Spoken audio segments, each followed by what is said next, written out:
Good evening and welcome to a fourth in a series of forum.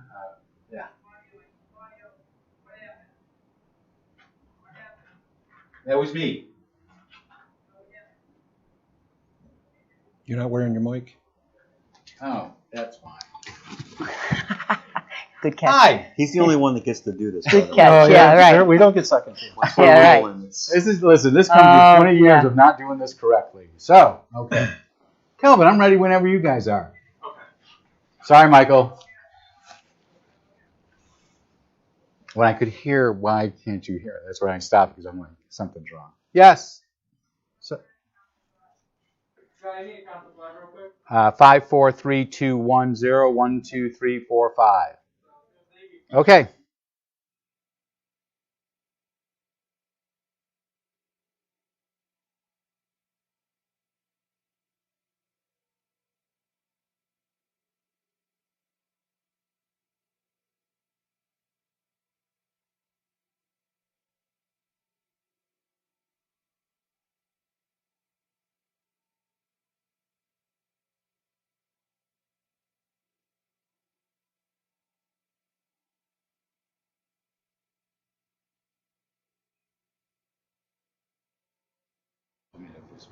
Just want to make sure. All right, Mr. Campanello, talk. Mr. Campanello, can you just talk normally? Sure. Well, beautiful day out there today. Sounds good. Thank you. Yep.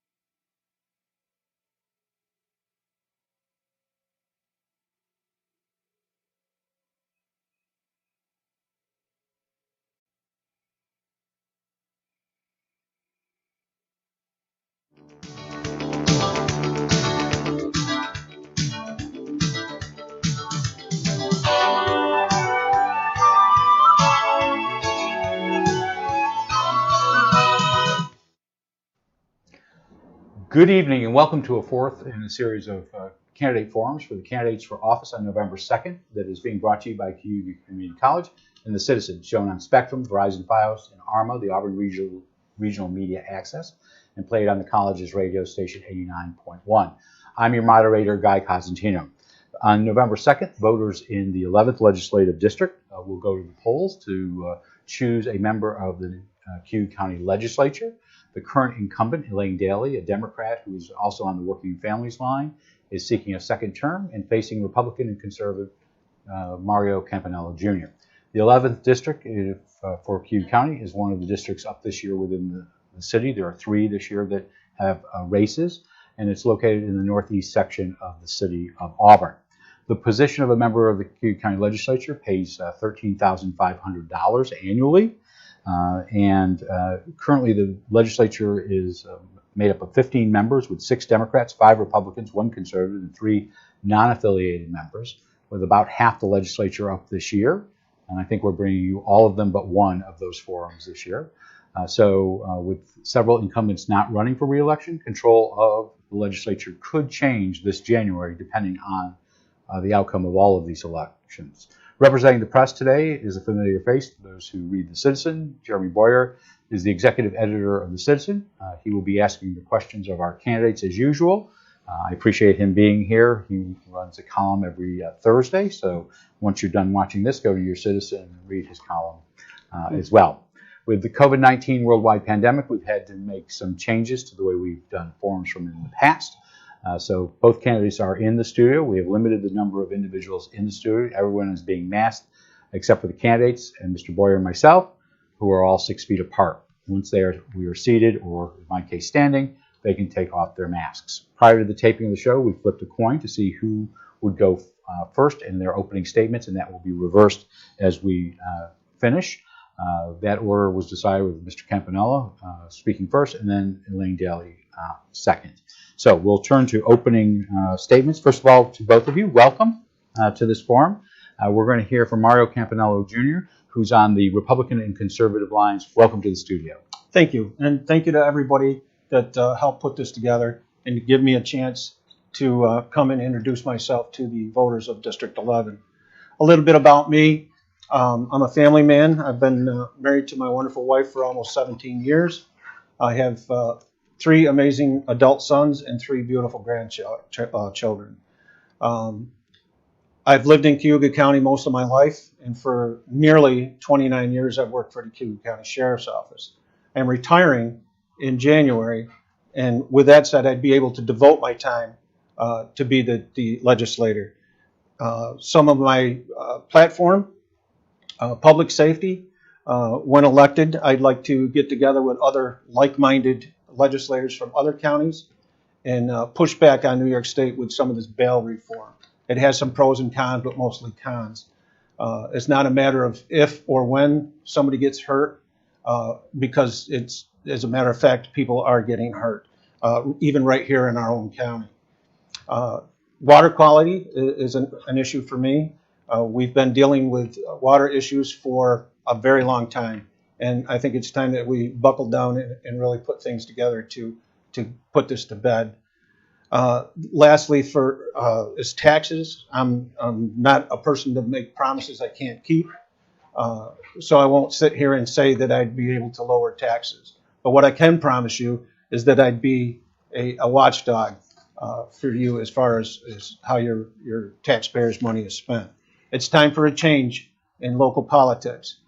It's time for the voters to have a voice, and I will be that voice. Thank you. Thank you, Mr. Campanello. We'll now hear from Elane Daly, who is the incumbent, who is finishing off her first term in the legislature. She's on the Democratic and Working Families Party's line. Welcome to the studio. Thank you very much. Yep.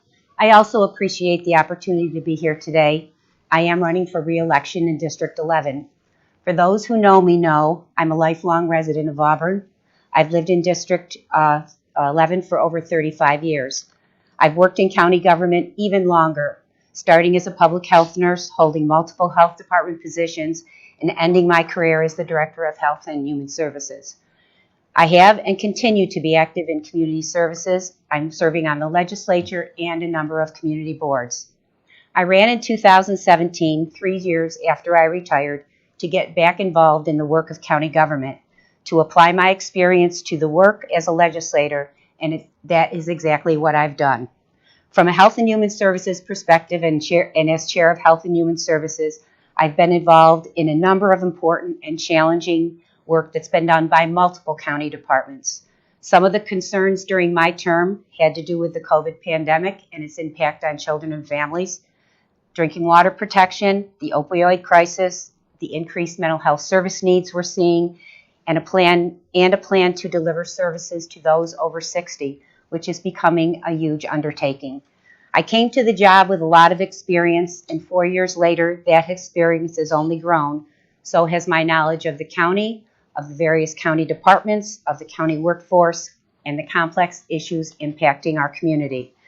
I've come to appreciate there is more to governing than just paying the mandated costs that the county has, and they must pay, and there are a lot of them. We need stable and consistent leadership. We need to maintain essential services in a fiscally responsible way. I'm mindful of the challenges we face, the need to continue to focus on Owasco and Cayuga Lake, getting through our COVID pandemic, making upgrades to our infrastructure. The decrease we have seen in our county population and the size of our labor force illustrates the work we need to do around economic development and workforce development, enhancements of quality of life for the people who live here. There has a lot of good work that's been started. Work on the watershed management plan, upgrades to our parks and trails, funding for the phases of the Cayuga County Water and Sewer Master Plan, support for the development of a regional water plan, and the survey of our broadband needs. We find the county in good financial shape with a healthy fund balance in spite of those challenges that we have faced. Now with the American Rescue Funds, we're in a position to make investments in the community that I hope will pay off in the long run. While it's not often easy to come to consensus, we must find a way to agree on those priorities and move them forward. I'm ready to finish the work I have been so closely involved in. Thank you. Thank you, Legislator. We will now turn to Jeremy Boyer, who will have questions for Either or both of you will rotate, as we said before. Allison, who's a student here, has a card, and she'll raise that up when you've used a minute and a half of your time. And a red card to finish your statement, not your soliloquy, at 2 minutes. And then if we go back and forth, we'll give 1 minute responses for that. So, Mr. Boyer, welcome back to the studio. Thank you, and thanks to both of you for being willing to do this and have a discussion about, hopefully we can get through a bunch of issues here to give people a sense of where you each stand. I'd like to start with something that just became news this week in terms of an announcement from the Attorney General's office. Funds are going to be distributed to counties around the state, including Cayuga, from some litigation against pharmaceutical companies related to opioids. And for Cayuga County, it could be about $1 million coming here. And my question for both of you is, with that money coming to the county, how should it be spent? Mr. Campanello, you'll have 2 minutes on this issue of how to spend the Attorney General announcement. Really, I wasn't prepared for this question. As you said, it just came up.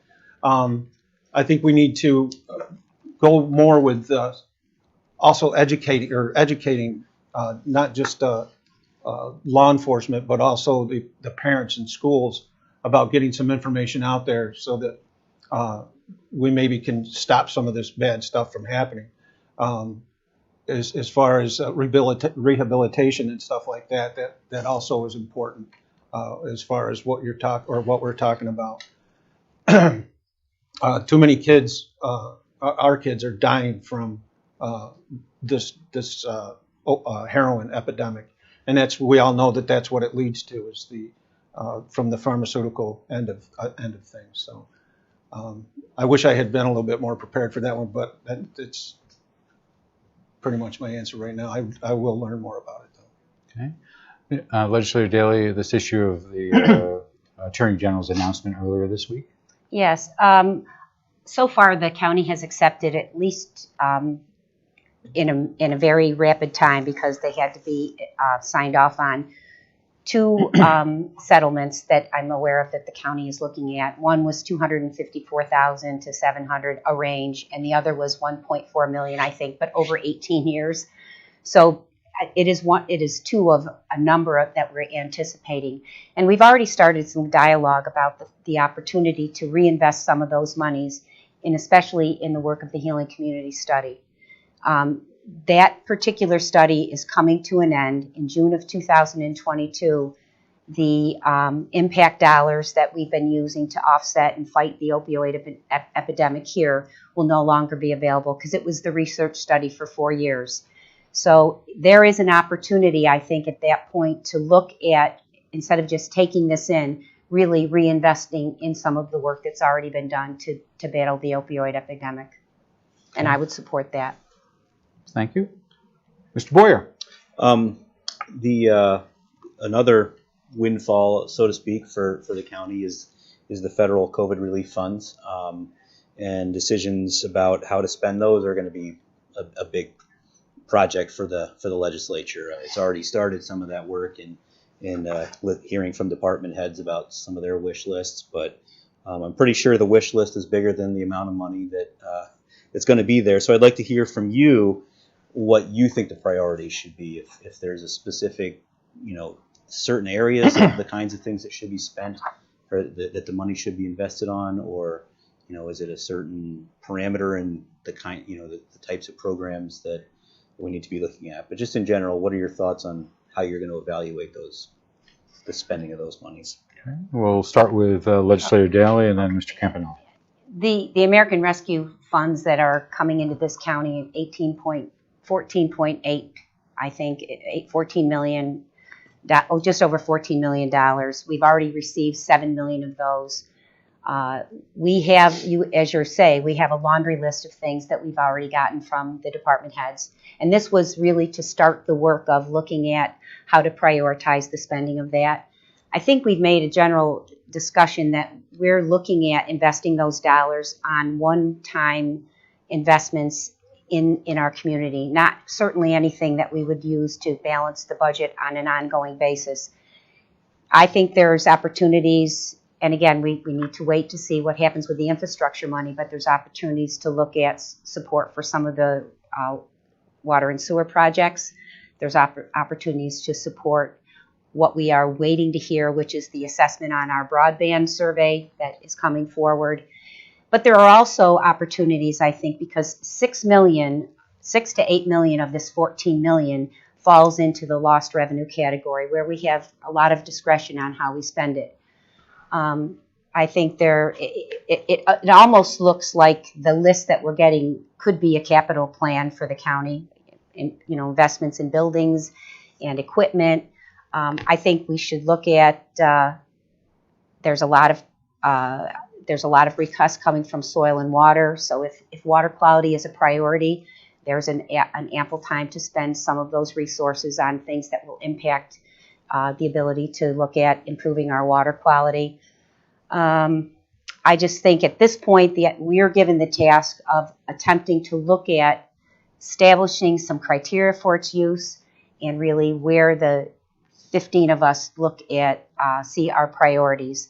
And from there, the hope is that we will come to some agreement, and the money has to be encumbered by 2024 and spent by 2026. So we're just starting this work, but I think it's important work, and we do have to come to some agreement, and sooner than later. Okay, thank you, Legislator. Mr. Campanello, on how you would spend, whether you consider it a windfall or money given to the county over the next several years. I don't believe it's a windfall, and I know there's going to be regulations and limitations on how this money is spent.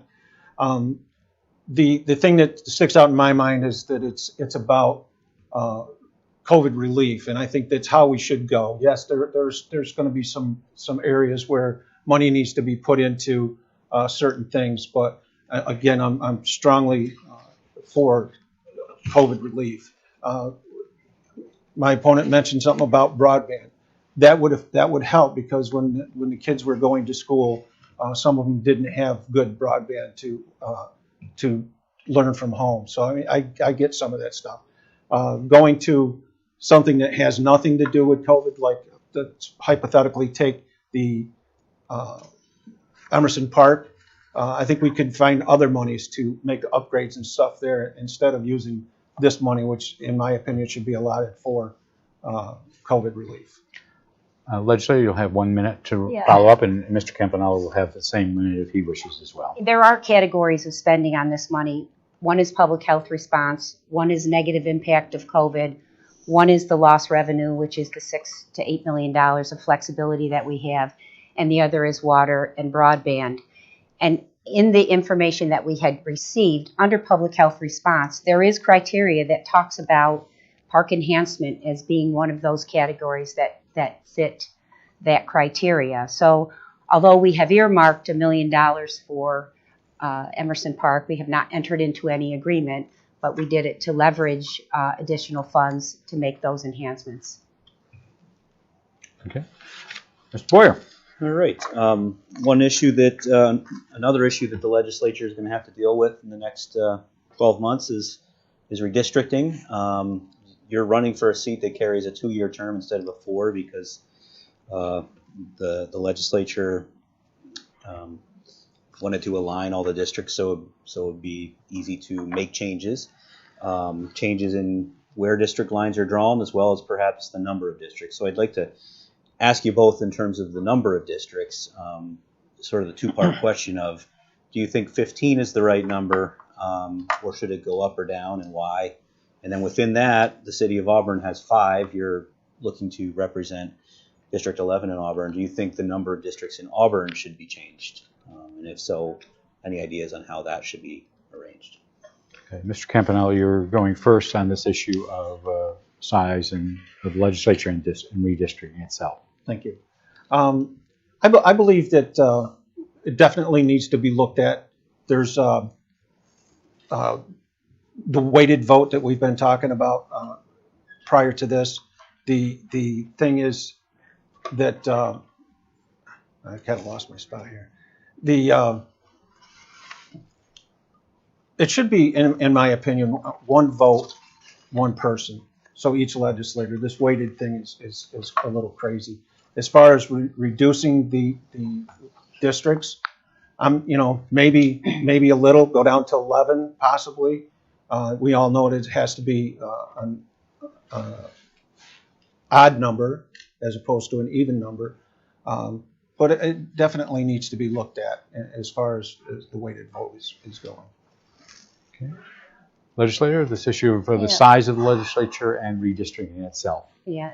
Well, first the redistricting itself. I think when the proposition was on the ballot that allowed for our odd legislators who are running to run this year and only run for 2 years really set the stage that the expectation by the community is that this was done and they approved it so that we would actually look at finally redistricting and getting away from the weighted vote.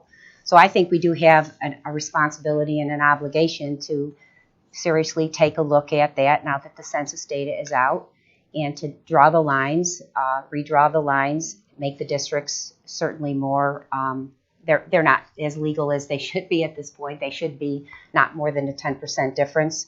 So I think redistricting and redrawing the lines absolutely is going to happen. There is probably, I think there are 6 city legislators, and the likelihood that 6 will stay, I think, is low based on the population loss.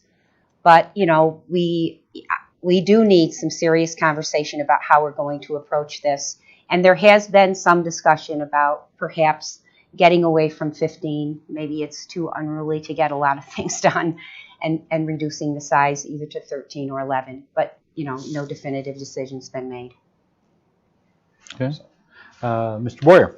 Okay, a question it's a personal question for both of you, in that you're both have been or are in a similar boat of being a county employee or a former county employee, soon to be former county employee. And just how you balance and handle potential conflicts. Conflicts is probably too strong of a word, but you're going to have to make decisions, and you've had to make decisions about past people's departments that you once ran, people that you once managed, and how do you sort of evaluate that from a legislator point of view? How do you use that experience in making your decisions, and how do you keep that experience from becoming an issue? So, Legislator Daly, you get to go first on this one. Well, I guess I have, and so would Mario, have insight into what it's like to be in the workforce of the county as well as in a legislative seat. When I first was elected and I was put on as chair of Health and Human Services, I think there was some that said, gee, I'm not sure, you should be the chair of this, And I'm like, well, certainly makes more sense to put me as chair of Health and Human Services than it does to put me as chair of Public Works. I think I have been able to bring a lot of experience and background in very complicated issues. I have not felt that I couldn't be objective or that I couldn't make difficult decisions. And I don't think there was any expectation by any of the staff there that I would do it any other way. So I have not found that it's been very difficult to do it. I think I have insight in both areas, and that's only beneficial. Okay, Mr. Campanello, you have 2 minutes on the subject as well. First of all, no, I don't have any experience in county legislative business, obviously, but I have successfully run 8 academies with the sheriff's office. And there's usually a lot of conflict there, to quote you. And dealing with different, I've always said I've been in charge of training for a long time. I've always said that, I'm in charge of training over 100 people and probably, 150 different personalities. So there's usually some conflict with scheduling, with the academy, disciplining, the recruits when need be and stuff like that. And I believe I have what it takes to do that. I also used to, before I started working for the sheriff's office, I was the Border City Water and Sewer District superintendent, and I've had to make decisions there and budgeting issues and stuff like that. So I think I have what it takes to make that happen. Okay. Thank you. Mr. Boyer. Okay, we'll get into a water quality discussion now, and I think Mr. Campanello, you alluded to the need to continue to do more to try to improve water quality. So I'd like to hear from both of you. I think everyone agrees that we can't just stop today and the water is going to be pure and clean. What are the extra things or the next steps that we need to take in preserving and in ultimately improving the water quality for, especially Owasco Lake being the top primary source of drinking water, but also Cayuga Lake, which is also a source. Mr. Campanello, you'll have 2 minutes on this subject of water quality. Okay. I think there's a lot of things that can be done. I know that the county has been working very hard at trying to figure out and fix why we have such an issue. I think a quick fix, in my opinion, for at least getting to better water is to maybe go deeper into the lakes to get it away from the bacteria and stuff. I think that's something that we should think about as far as watershed and stuff that is leaching into our lakes. I know that they're doing a lot to try to fix that, but I don't think it's enough being done right now to make it go away. We've been dealing with this for a very, very long time, and it has to stop. Thank you. Legislator, this issue of what more can be done on water quality. Well, I went to hear the preliminary report of the 9-element plan. The formal plan and the formal draft is not out, but they had the beginning of hearing the results of the 9-element plan at BOCES. And they, of the sobering remarks that I heard Dr. Halfman say, it will take 10 years to see a change in the actual water quality. But we have made some real strides. Yes, we have the rules and regs that have been revised that are still not back from the state, and they've been submitted since December, I believe. But this 9-element plan, in my mind, has been a long time coming. I don't think there were any huge surprises as to what's causing the nutrient loading in the lake. But it is the 9-element plan that can really target where the nutrients are coming. It is the 9-element plan that will help to deal with the best management practices, and it's this 9-element plan that will allow the county to go out and secure additional funding to do the mitigation that's needed. So I think that's a really great start, and it will not be overnight, but we need to continue to chip away at this. Mr. Boyer? On the rules and regulations revision that you mentioned is still with the state. Do you support? Would you like to see the state adopt those? I certainly would like to see the state adopt those. I know the City of Auburn has did a resolution to encourage the state. We just talked about that at the Board of Health, that we really need to communicate with them that, it's been long enough. And, those rules and regs, they cover a multitude of things: pesticide application, agriculture, septic. I don't think there's any sacred cows in there, but those are the changes that are needed to make some impacts, and they do need to be moved forward and approved. All right, Mr. Campanello, you'll have 2 minutes on this subject as well. As far as the rules and regulations, I'm not familiar with those, and I apologize for that. I prepared for so much other things that I didn't think about that stuff. But it is important. I'd like to learn more about it, and possibly I do agree with my opponent that we should probably adopt those and look into that stuff.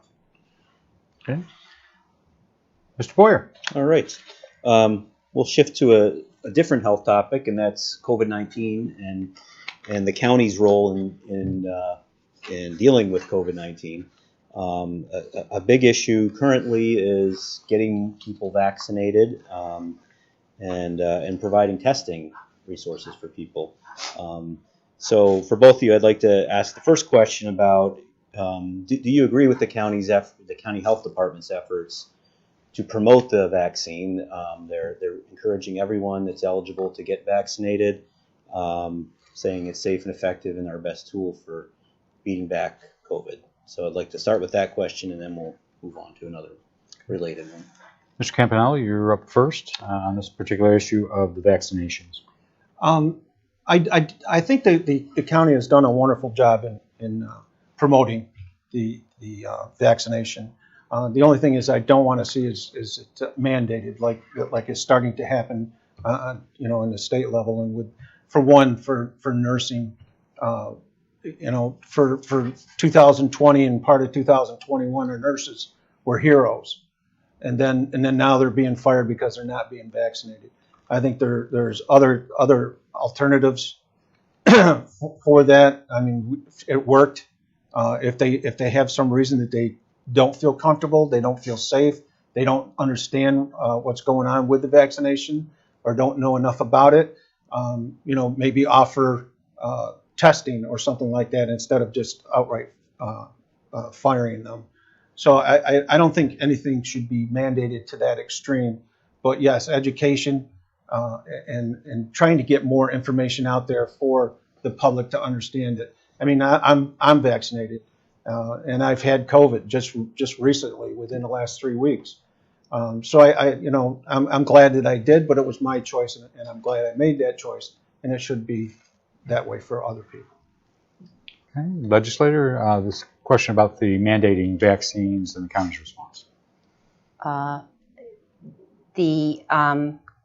As far as the work of the county health department to encourage as many people who are eligible to be vaccinated, I firmly believe that that is our way around or out of this. We're going to see these surges until we have enough people protected in this community so that the virus won't continue to circulate.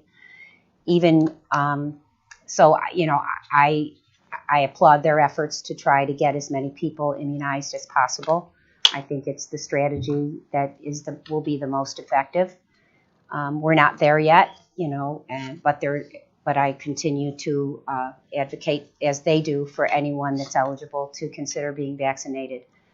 As far as the mandate, in terms of the executive order that the governor did in terms of the healthcare facilities, I think it was a bold move given the staffing issues they have, but it certainly has proven to increase the vaccination rates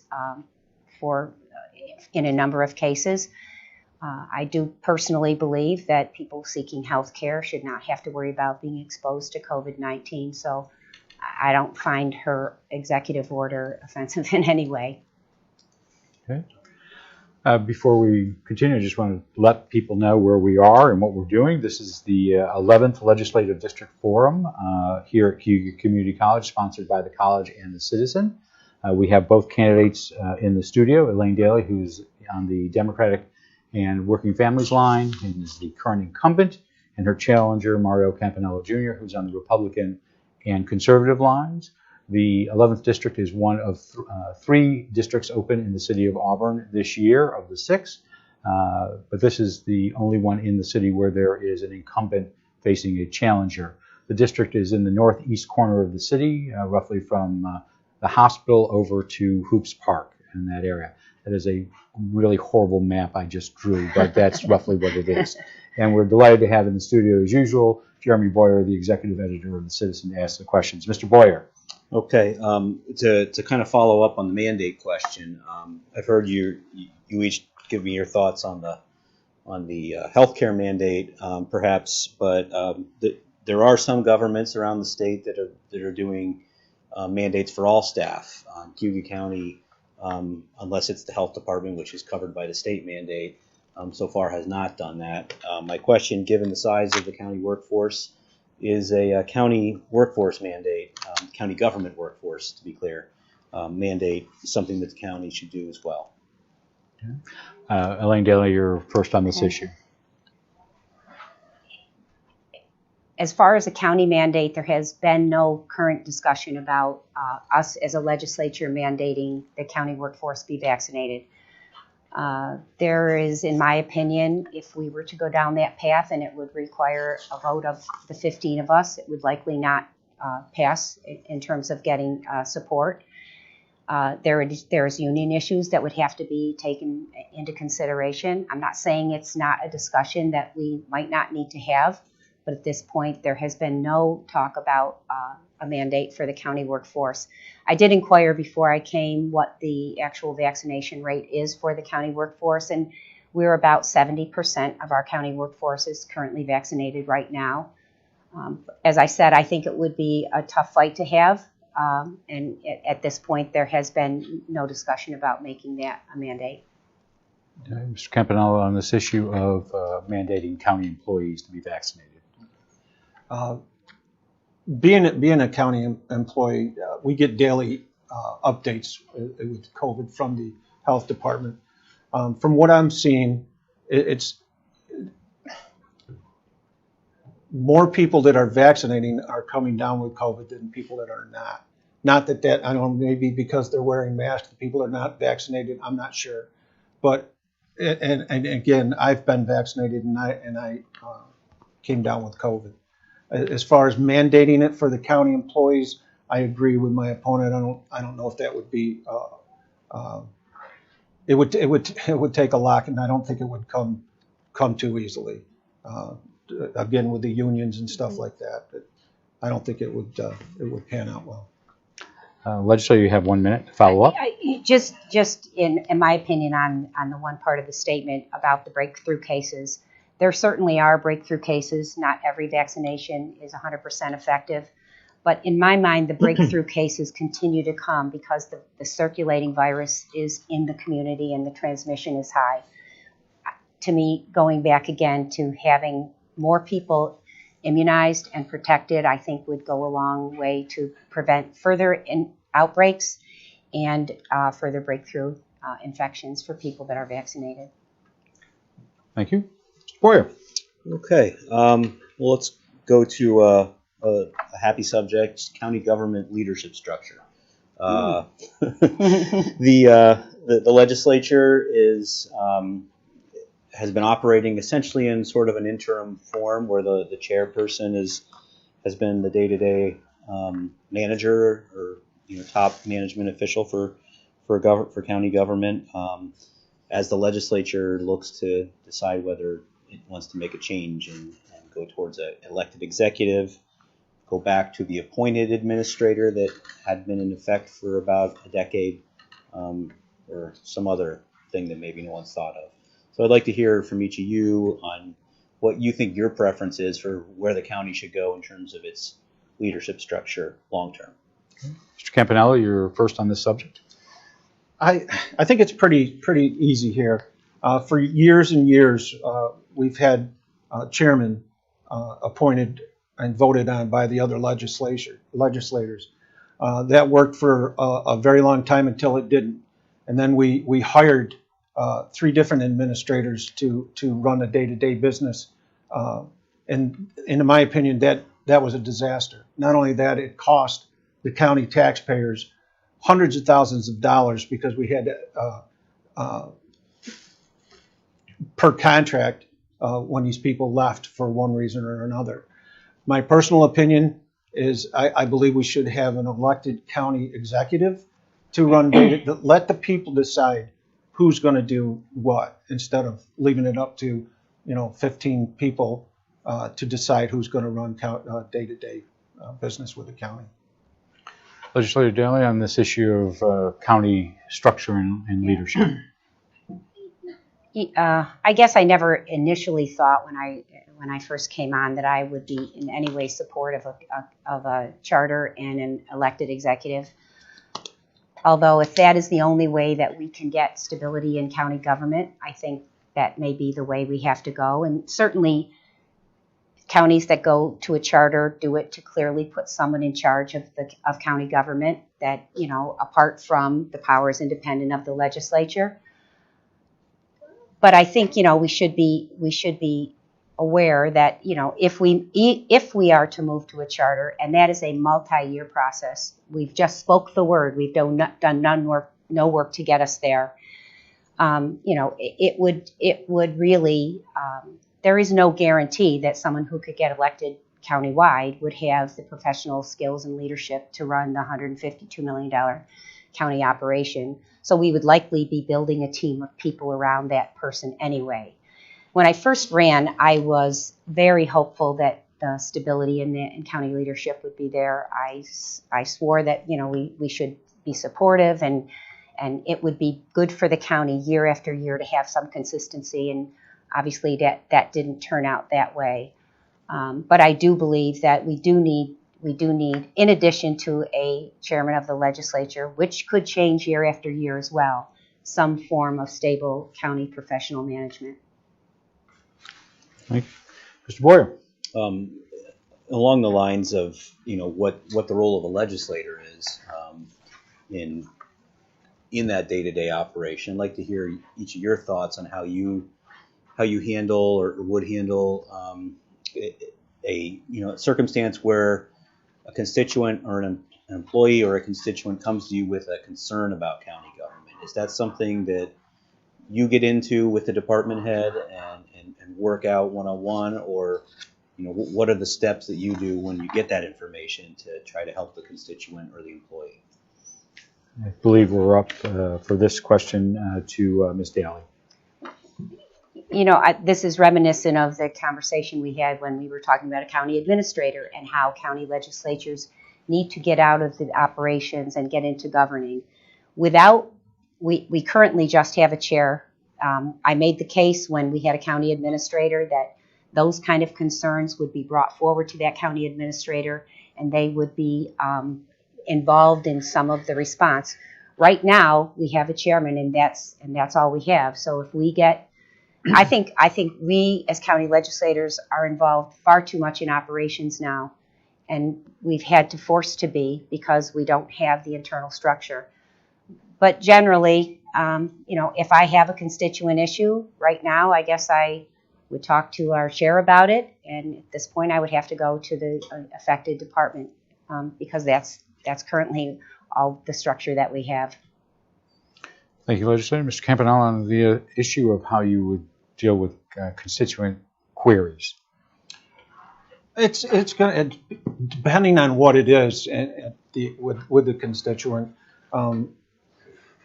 I would feel obligated that I would have to move it up to the proper channels to make sure that it is dealt with properly. Again, it all depends on what it is and what it's about. But I think that we available that should be able to help with stuff like that. You know, if it's a county employee, as you asked, again, just, you know, work it up through the chain until you get to Health and Human Services. Anything to add, or we're okay? Mr. Boyer, we'll get you back on camera in a second. We're just trying to tie some cameras down. No problem. In terms of, well, I guess that's enough discussion on form of government. You know, one decision that you make right away when you get onto the legislature in January is who will be chair.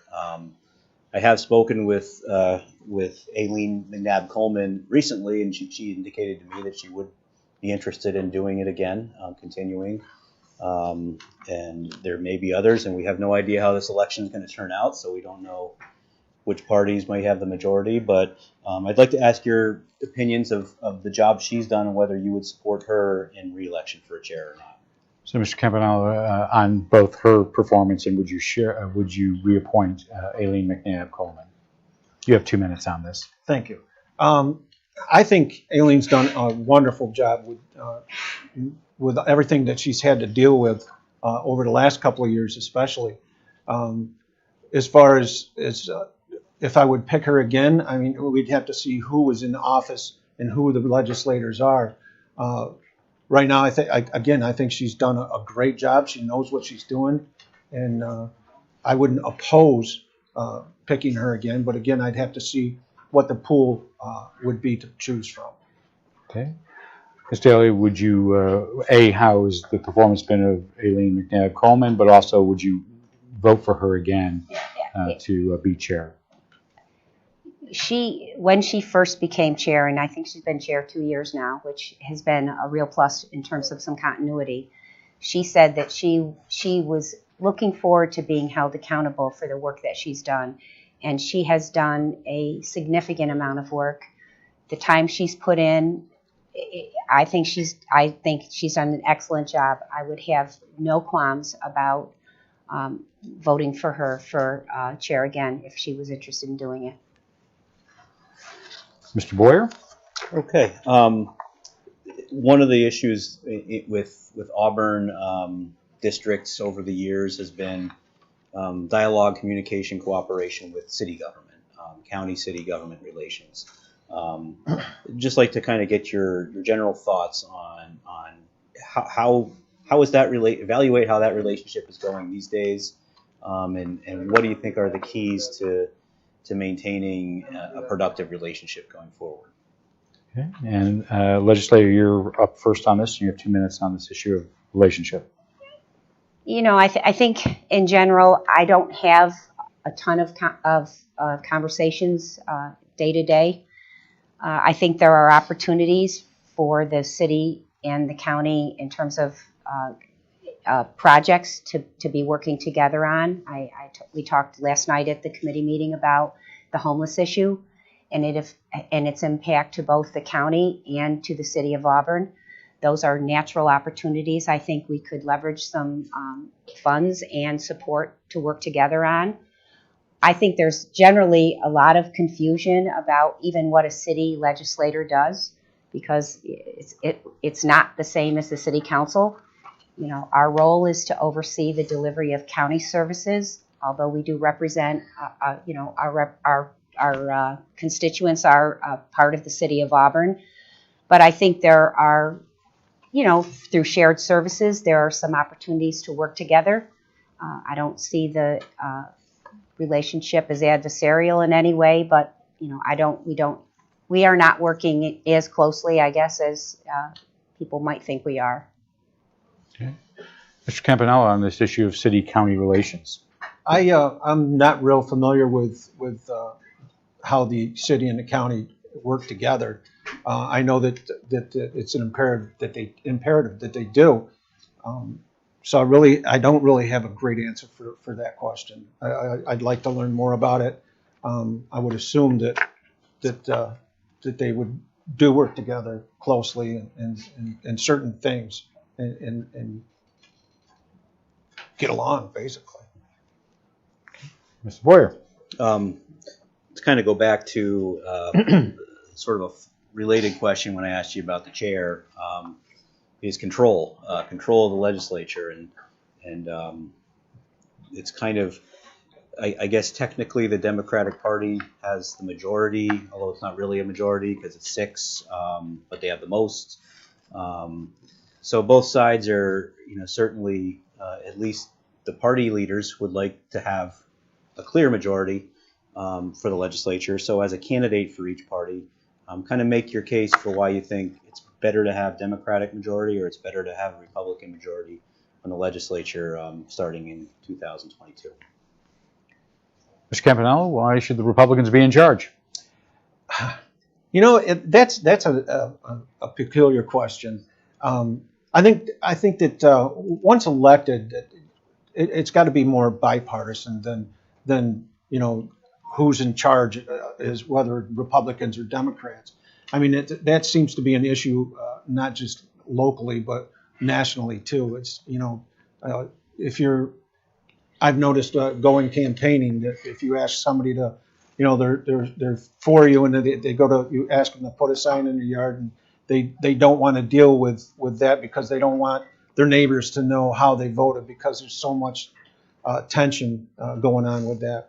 But to answer your question, as far as who should run it, why should the Republicans be able to?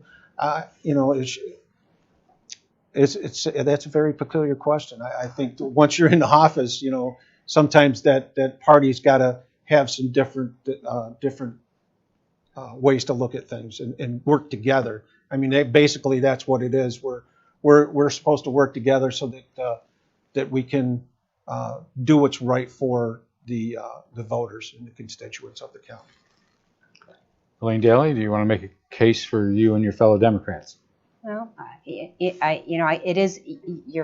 You're right. It is very close at this point in time. Even if everyone that caucuses with the Democrats, and there's one independent, votes for something, we don't have the weighted vote to carry anything without support from someone else on the legislature.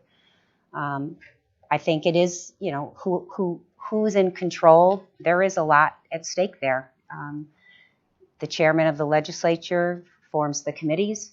I think I guess I'd be lying to say that I was hoping the Republicans would be in control. I think that, there are a lot of us that have done a lot of work.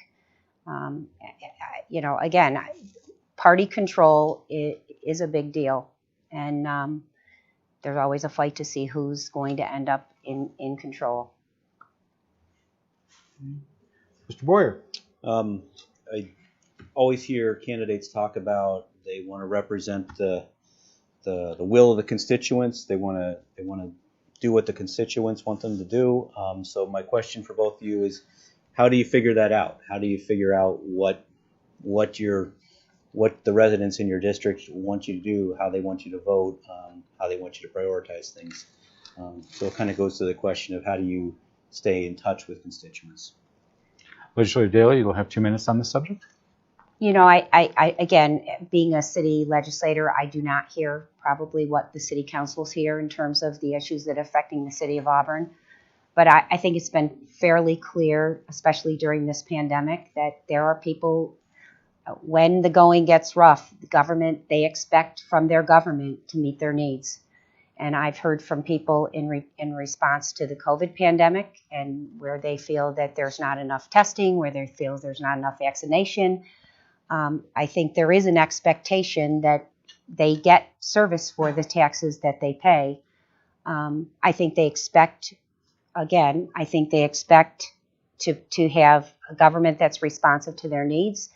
I think most of the voters know that a lot of what the county does is mandated in terms of mandated costs, but they also expect where we have discretion that we will exercise it and be a steward of their tax dollar. So those are the biggest impacts that I've had in terms of residents calling me. If they didn't like a vote I made, they'd make it known. But mostly it's about the role of government in meeting their needs, especially most recently. Mr. Campanello, the issue of how do you respond to constituents and get their input?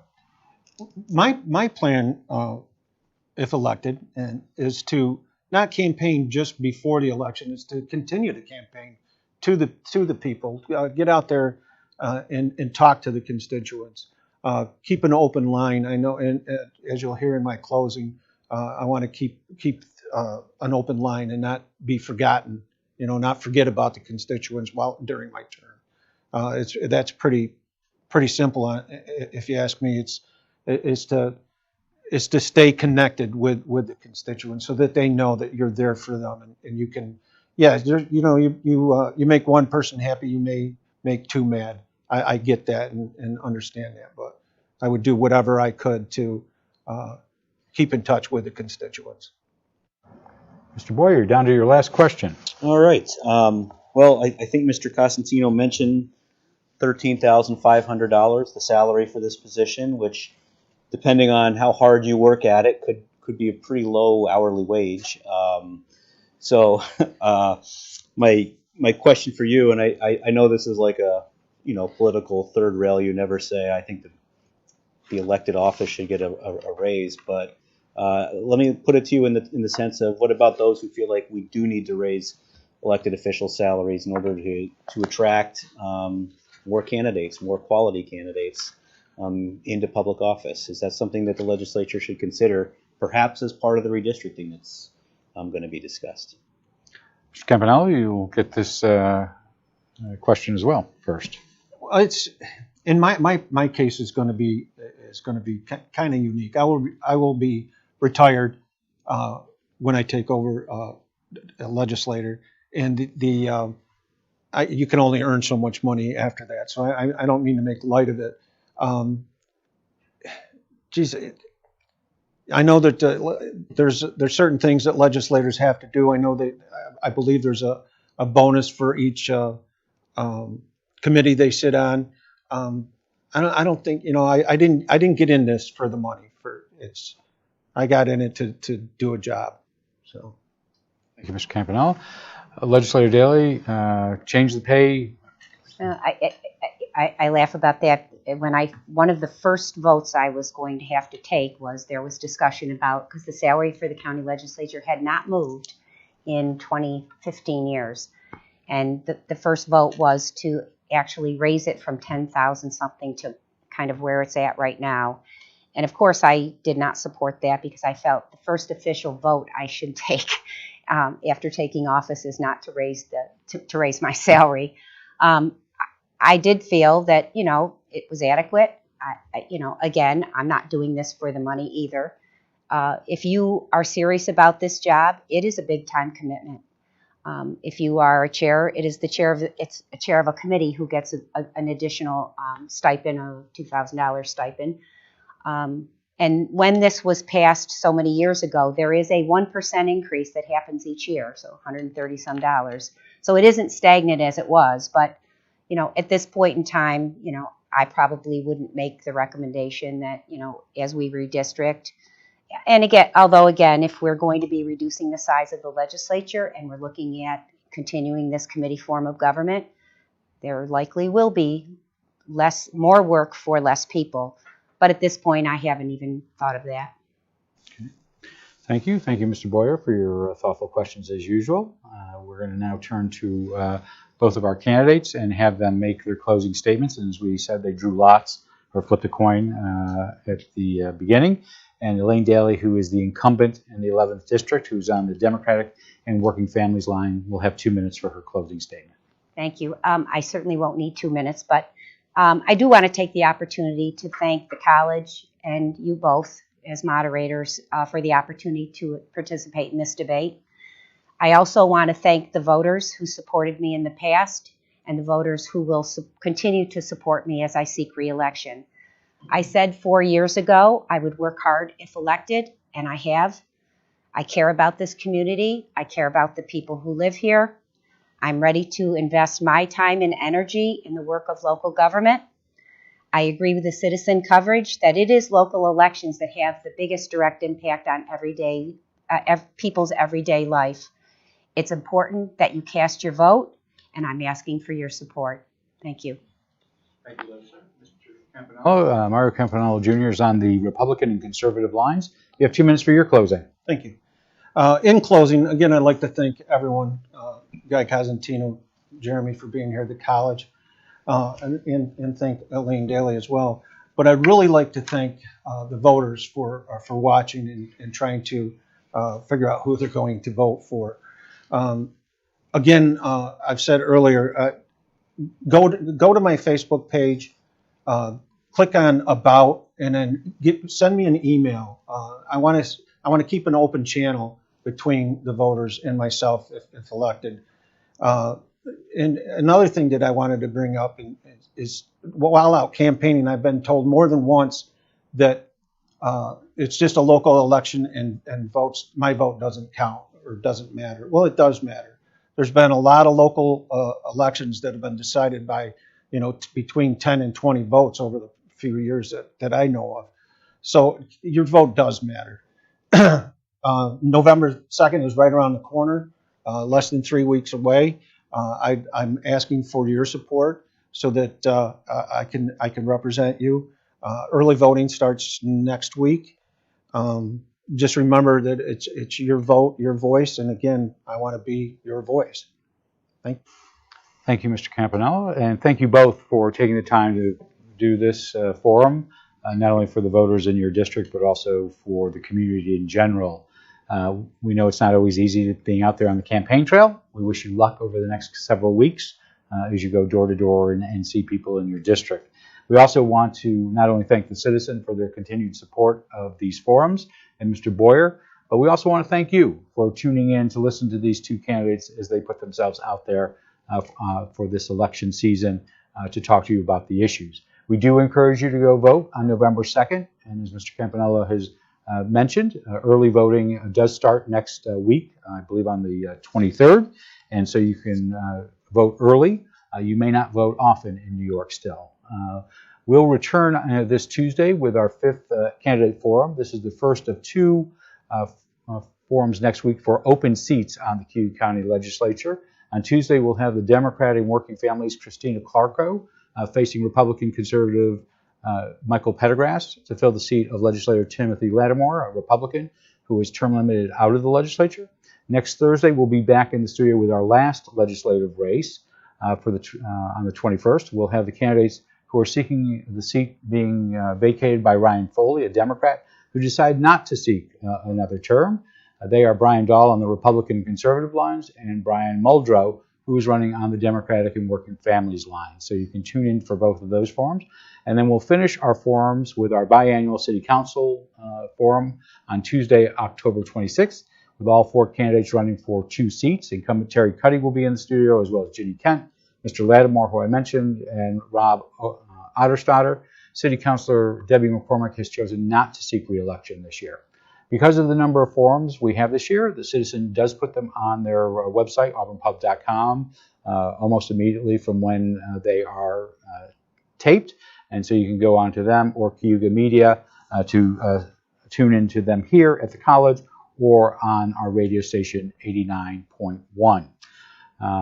They are also going to be on Auburn Regional Media Access, and those are Spectrum channels 12 and 98, Files 31, and those will be at 5 o'clock this Saturday. We return to our regular programming on Election Day with 2 Inside Government shows, one with Auburn Superintendent Jeffrey Parazola and another one with City Manager Jeff Dygart. I'm Guy Cosentino for Cayuga Community College. I want to thank you for watching. We hope you have a good night. Have a great tomorrow. Be safe and be well.